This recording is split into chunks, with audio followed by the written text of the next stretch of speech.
अपने बचपन के घर के एक भूले हुए कोने में आरव ने पुरानी फोटो एल्बमों के पीछे छिपी एक छोटी धूल भरी किताब की खोज की।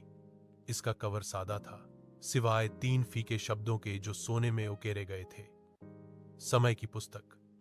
उत्सुक होकर उसने इसे खोला। पहला पन्ना कल का एक दृश्य दिखाता था। वह घर से जल्दी में निकल रहा था।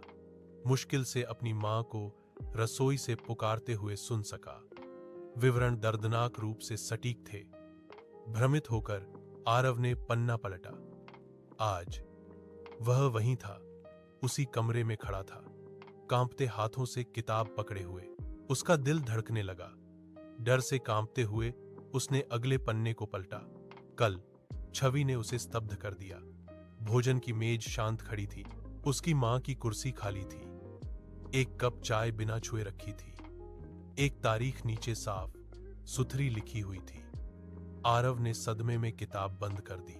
उस रात वह अपनी मां के बगल में बैठा, बिना अपने फोन पर देखे उसकी कहानियां सुन रहा था।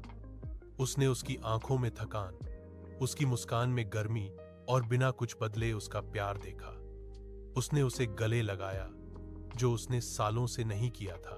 अगली सुबह वह घर पर ही रहा और उसके लिए चाय बनाई। उन्होंने बातें की, हंसे और उन पलों को साझा किया जिनके लिए उसे कभी विश्वास था कि उसके पास समय नहीं है। कुछ दिनों बाद आरव ने फिर से किताब खोली। उसके हाथ कांप रहे थे क्योंकि उसने कल चिह्नित पृष्ठ को खोला। इस बार भोजन की मेज सुबह की रोशनी से भरी हुई थी और उसकी मां वहां बैठी मुस्कुरा रही थी।